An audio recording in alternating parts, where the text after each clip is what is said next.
Usho, Sego, Scano, bonsoir, good evening. You were right, Bob, the way you feel when you're up here. I'll try not to get too carried away. First, we greet all those who have gone before and taught us to be grateful for our being able to meet on these lands.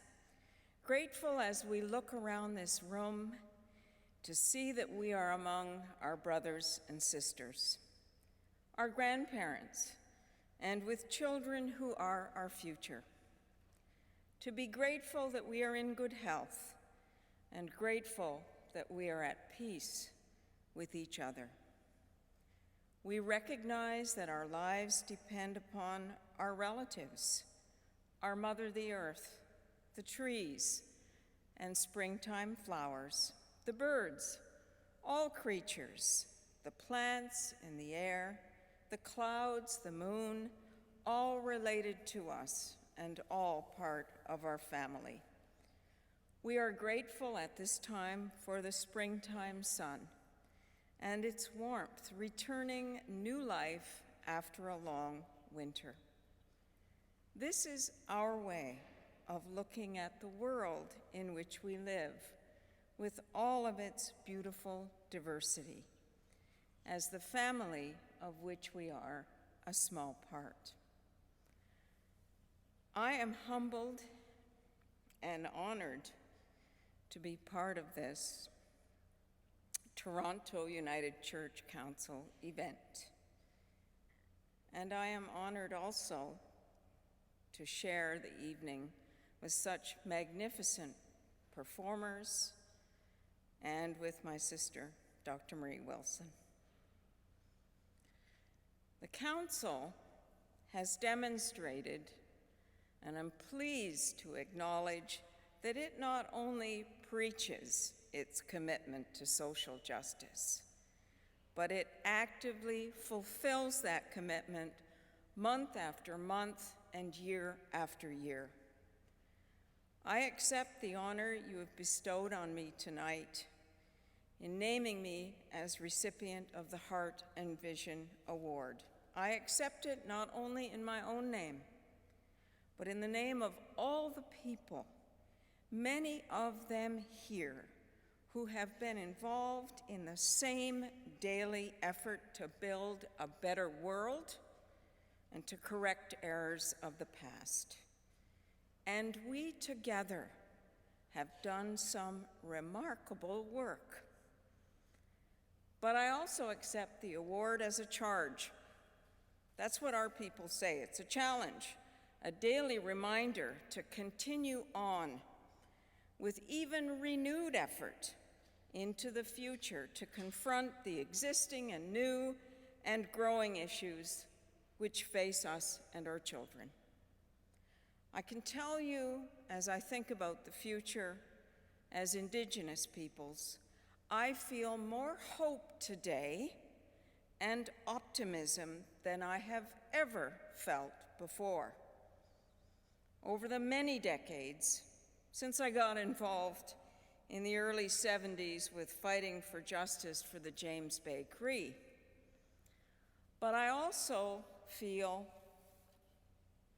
increasingly concerned that there is an attitude that we can have reconciliation just by having a better attitude, a better outlook.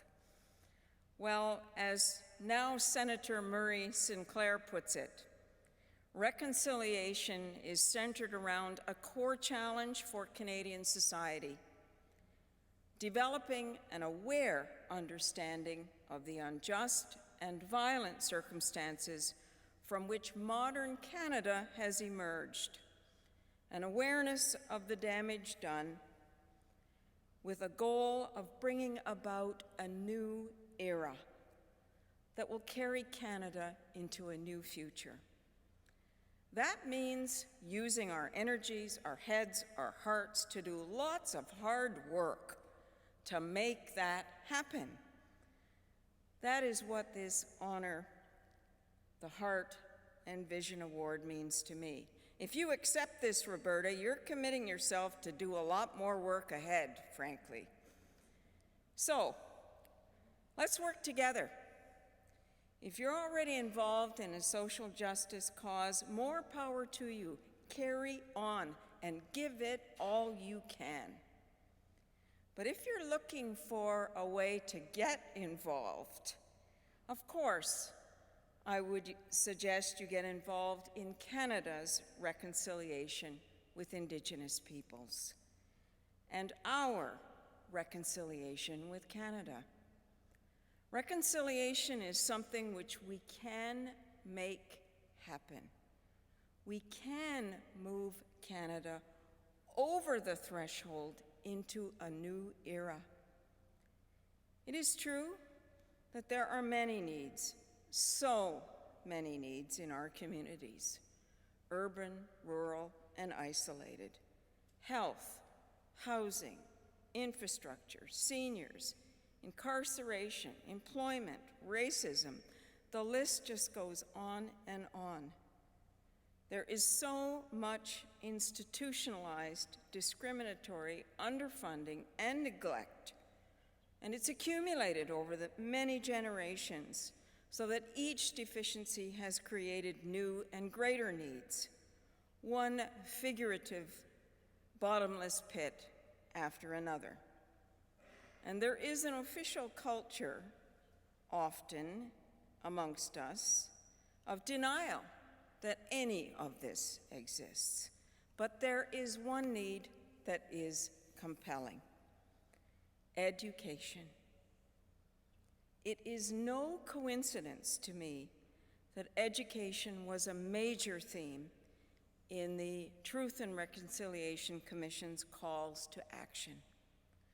I am committed to giving generous support to education because it simultaneously meets a need and is an investment. Resources for education pays handsome dividends as well. Education is an exponential multiplier.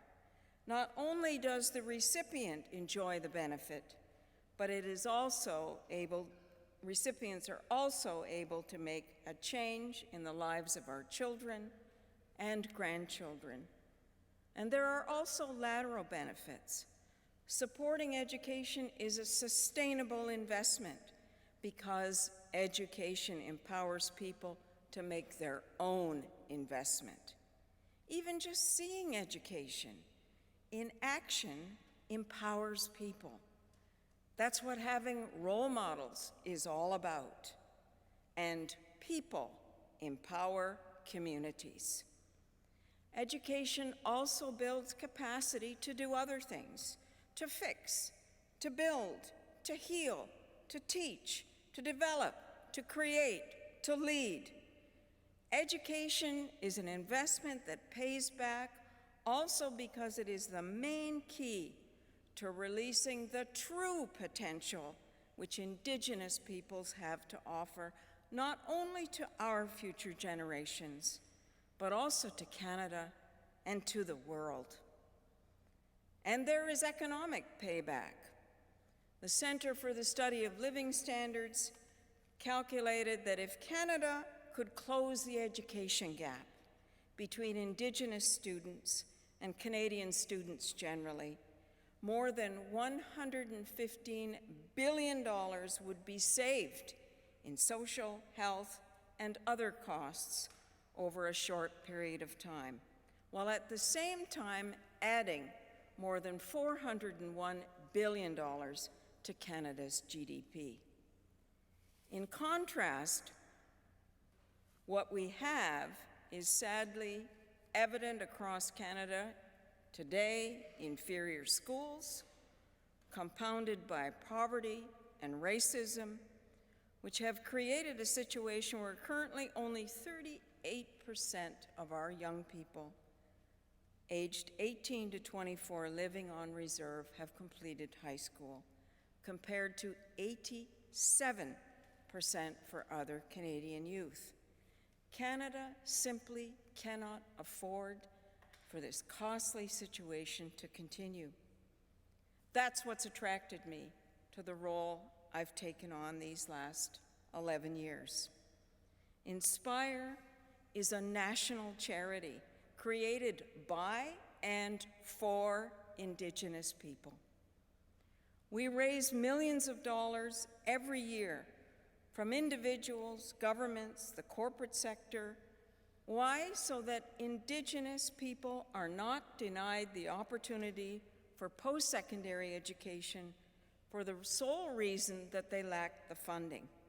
And last year, I'm proud to say, we awarded more than $14.4 million, 25,000 bursaries to so many of our gifted students, among them 533 educators, 455 nurses, 371 master's students, and the numbers go on.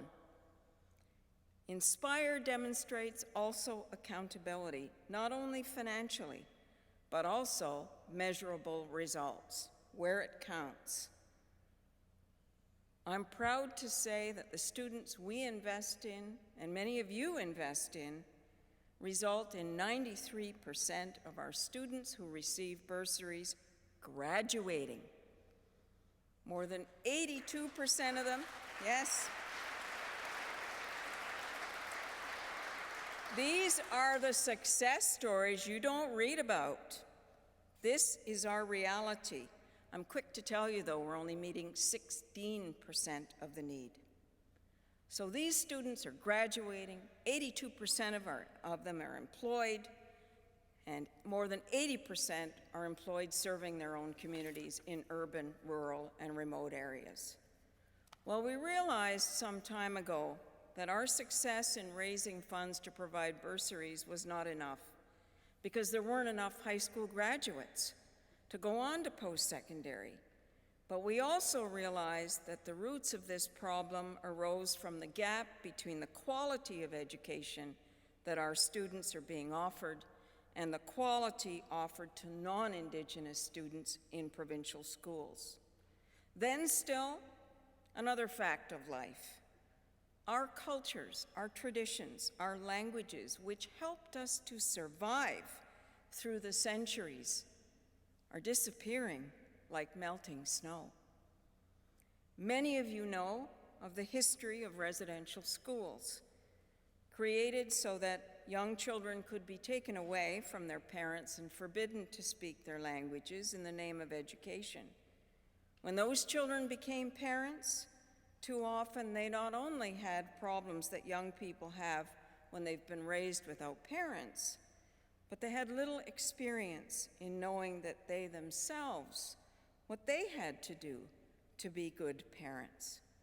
And we've been caught in that vicious cycle for decades. We've also had generations whose formal education showed no respect for our cultures, our traditions, and our languages. The crisis our students face then may involve not only a wide gap in funding, but also the absence of Indigenous language instruction and the absence of curriculum that is appropriate to who we are as Indigenous people. And our students tell us one of the keys to their success, those 93% that are graduating, what is it? Strength in identity. So we've got to pay attention to that. Other Canadians expect their children to have an education which respects cultures, traditions, and languages, and we have the same right. So we created the K-12 Institute to support educators and community-based initiatives to restore language, culture, our history, and knowledge, our ways of knowing, so that we can continue to survive as Indigenous people. Inspire's Institute leans heavily on community-initiated and community-driven proposals. Why? Our experience is that to create real change, sustained change, Initiatives must be owned, developed, and created and flourish in the communities. That is the only way we will create the change we need. Our communities understand their needs and how best to meet them. And when a community has participated in shaping their own future, that sense of empowerment and the doing of it, that change will be owned by the community, and that program, I'm here to tell you, is successful. So there are solutions, and we're working hard to be heard. When our languages receive the respect and attention we deserve, when we have curriculum designed for our people and our cultures and the environment in which we live, we are able to achieve our goal. The goal? Ensuring that our children have a fair chance of getting a high-quality education that is transferable anywhere in Canada. We must support Indigenous communities, especially in this time of reconciliation, to ensure that our communities are sustainable communities, so that we can support children in their development, so that those children can offer their diversity and gifts to the future of Canada. If this is to happen, Canadians must make a determined choice that they want a Canada for the future that includes sustainable Indigenous communities. So to all of you, I want to say tonight, let's make that choice together. Within our grasp, in our time, is the power to shape the future of Canada. A peaceful Canada, a wonderfully diverse, peaceful Canada. That future depends in many ways on how we rebuild, heal, reconcile the original relationship which we envisioned when Indigenous peoples first told settlers that let's share with each other. Let's each maintain our identities, our languages, our cultures, our knowledge, and let's work together to build a wonderful future for all of our children. We're not alone in this effort to create positive change. We can join others that are working hard toward the same goal. There are more and more every day, and we can recruit others to join us in our efforts. Find out what your schools are doing to decolonize the curriculum. What's your congregation's strategy to learn about the church's role in the legacy of residential schools, and having learned to work to change for the future? Talk with your member of parliament. Call your MPP.